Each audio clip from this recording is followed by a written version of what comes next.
So ముందుగా director Prabhakar గారికి entire team కి కంగ్రాచులేషన్స్ చెప్తున్నా. ఆల్ ది బెస్ట్ కాదు, ఎందుకంటే మీ అందరు చూసారు కదా, సినిమా ఆల్రెడీ హిట్ అయిపోయింది. ఆల్ ది బెస్ట్ అవసరం లేదు, కంగ్రాచులేషన్స్ అవసరం అనిపించింది నాకు. సో నాకు ఈ అవకాశం వచ్చినప్పుడు నేను అనుకున్నాను, టార్జన్ గారు నాకు కాల్ చేసి ఒక క్యారెక్టర్ ఉంది, ట్రాన్స్ క్యారెక్టర్, మీరు చేస్తారా అని ప్రభాకర్ గారు నెంబర్ ఇచ్చినప్పుడు నేను వెళ్ళాను.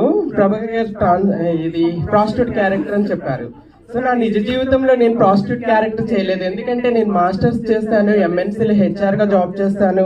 సో డిఫరెంట్ సెక్టర్స్ లో నేను వర్క్ చేసుకుంటూ ఉన్నాను, కానీ నా నిజ జీవితంలోనే చేయలేదు. నేను రీల్ లో చేయాలా వద్దా అనే అయోమయంలో ఉన్నాను.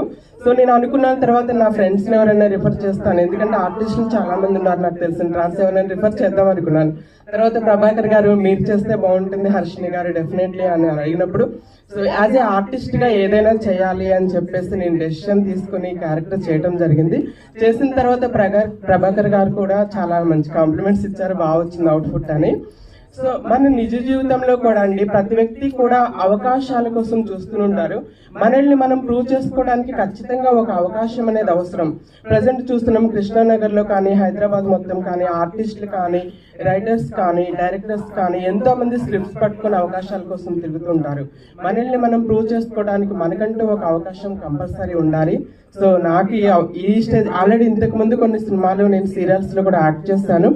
ఇదొక గుడ్ ఆపర్చునిటీ అని నేను అనుకుంటున్నాను. నాకు ఈ అవకాశం ఇచ్చినట్టు ప్రభాకర్ గారికి అంటే టీమ్ కి థ్యాంక్స్ చెప్పుకున్నాను. అండ్ వన్ మోర్ నా స్పెషల్ థ్యాంక్స్ అక్కకి చెప్తున్నాను. ఆ క్యారెక్టర్ చేయడానికి నైట్ వెళ్ళాను, నేను ఒక్కదాన్ని, అమ్మాయిని, నాకు ఎవరు లేరు, అందరూ జెంట్స్ టీమ్ ఉంటా. అక్క నాకు ఓన్ సిస్టర్ లాగా తోడుండి సారీ కట్టి నైట్ కానీ మొత్తం కానీ నన్ను ఓన్ సిస్టర్ గా చేసుకున్నారు. నాకు థ్యాంక్స్ చెప్పే అవకాశం రాలేదు, ఇప్పుడు వచ్చింది. థ్యాంక్ యూ సో మచ్ అక్క, and thanks to every one.